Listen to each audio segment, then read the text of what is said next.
Bash and Dash, written by steam-powered cyborg.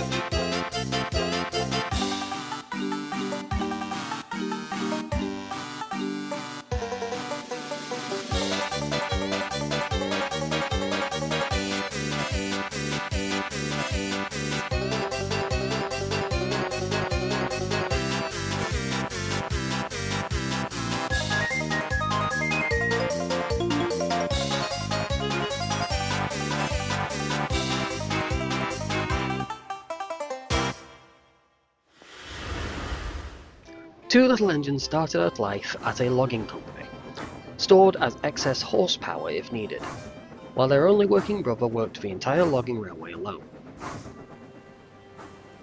But then, an earthquake led to the railway's bankruptcy. Now they work at another railway in Wisconsin. They didn't get to know their sibling well before they left, but this didn't bother them. At least not externally. Their destination was a station on the Indian Valley Railroad called Cloggyville, a town named in honor of their trademark logging company. It built their economy through crafting furniture, tools, and aptly, clogging shoes. The pride of heritage didn't rub off on the two engines though, as the two were too irresponsible to be.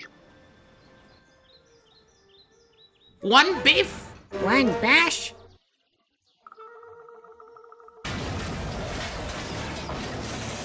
And there's always a crash. Hey, stop that nonsense, you two. Our freight cars are as precious as you. They'll need to get fixed, and that could take months. The twins said nothing, but it was clear they weren't listening, and it showed when the whole yard heard this 2 days later. Dang it! That nearly blew my eardrums! A week later, an announcement was made. The logging company manager, Connor Furr, had a special job for the twins. Mason the goods engine has an expired boiler ticket, so it needs an overhaul. We'll need you to take his timber train to Browntown. of course. There are lots of bumps. On the route, we'll have lots of fun on the way. Don't count on it. It was in port condition due to the sun when you arrived. Since then, it has been fully fixed. Now get moving. Killjoy. What the twins didn't know was that in all their bumping and bashing, one of the truck's coupling hooks came loose from its rivets and fell off. Their route took them over the two gradients where the line passes along the sunken patch of land. It could only just support the weight of the full train. When going down the first gradient, Bash and Dash's brakes were pinned down. Because of the most fragile land, of course, the brakes had to be released and extra horsepower had to be added to get through and up the next gradient. Once they reached the top again, the strain of adjusting from being held back by brakes to additional pulling power became too much for the fourth and fifth wagons. The coupling snapped. Bash's driver looked back and gasped as the majority of their train rolled behind them with a far more powerful force of gravity. Neither crew could apply the brakes. They were too scared. So they carried on down the route at dangerous speed. Then it went from bad to worse.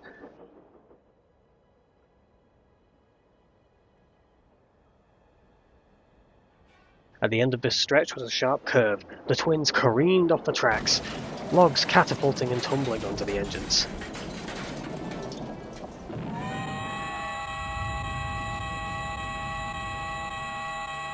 The worst that happened to their firemen and drivers were they had their faces buried in and almost choked on mud from the marsh. Dash, meanwhile, was practically deafened. His whistle was forced open by the impact.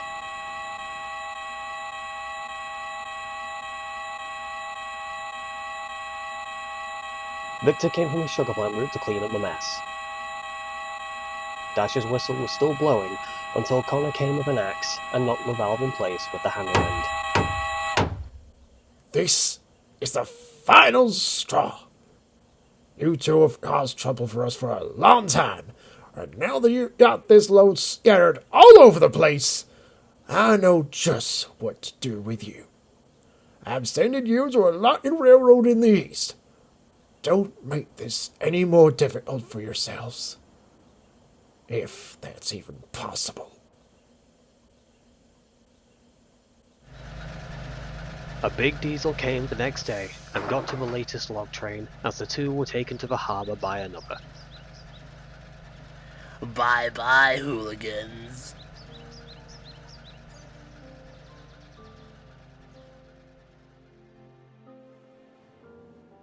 One biff, One bash. and our future is dashed. They were too sad to even crack a joke.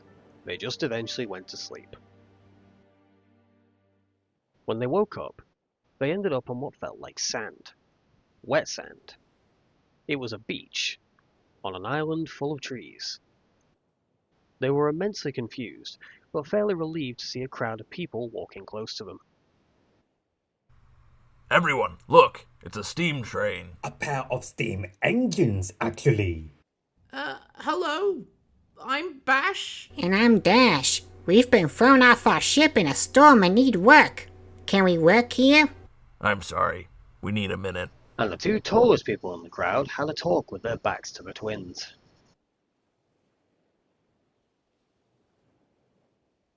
Okay, engines, we have agreed to give you a job. Give us a few months to build a railway for you. Your arrival came at short notice. The next few months left the twins being the most still they had ever been. The time they were put onto tracks once again came before they even saw it coming.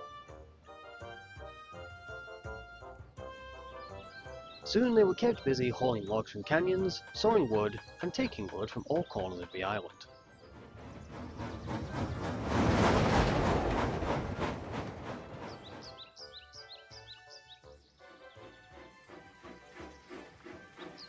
On numerous occasions, the twins ended up coming off the rails. They apologized a lot every time. Don't worry, these rails are roughly laid.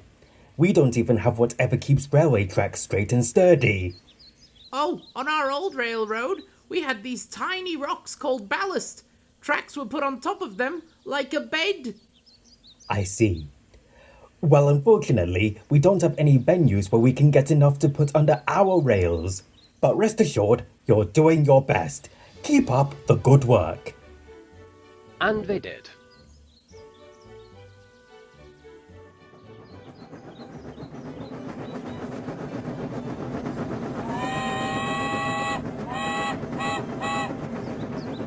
A week passed, and before they knew it, by the end of the month, there was a strong lumber industry contained within that island. Thank you very much. Now, what did you say your names were again? Bash and Dash, sir. Oh, wonderful.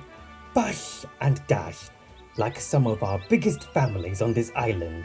The Bashwoods, who run our farms, and the Dashiels, who work with timber.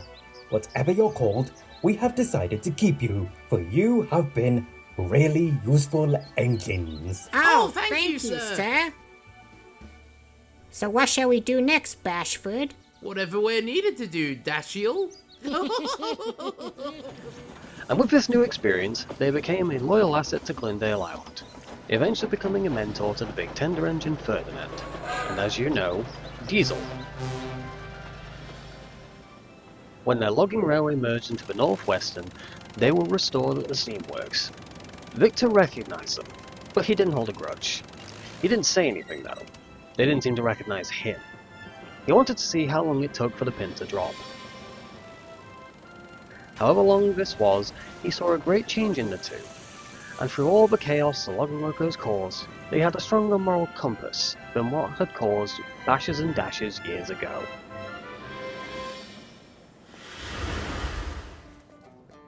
This audio production was written by Steam-Powered Cyborg, and it starred Thomas Van 101 as Bash, Delmar Mullins as Dash and the Cloggyville lumberjack.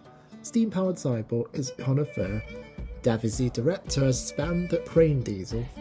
Jonathan Asiyama as Chief Reuben, J.S. Rail as Chief Broughton at Cloggyville Yard Foreman, and Whiskers as the narrator. The music was by NorrambyBranch, Thomas CGI Movie Soundtracks, Agnes Violin, and Jacob Hayes, and the sound effects were provided by the German of Sodor, Isle of Trade 323, GW Shunter, and other miscellaneous sources. This has been a steam-powered cyborg production. The characters are owned by Wilbert and Christopher Audrey, Britt Altcroft, David Mitton, Hit Entertainment, and Mattel.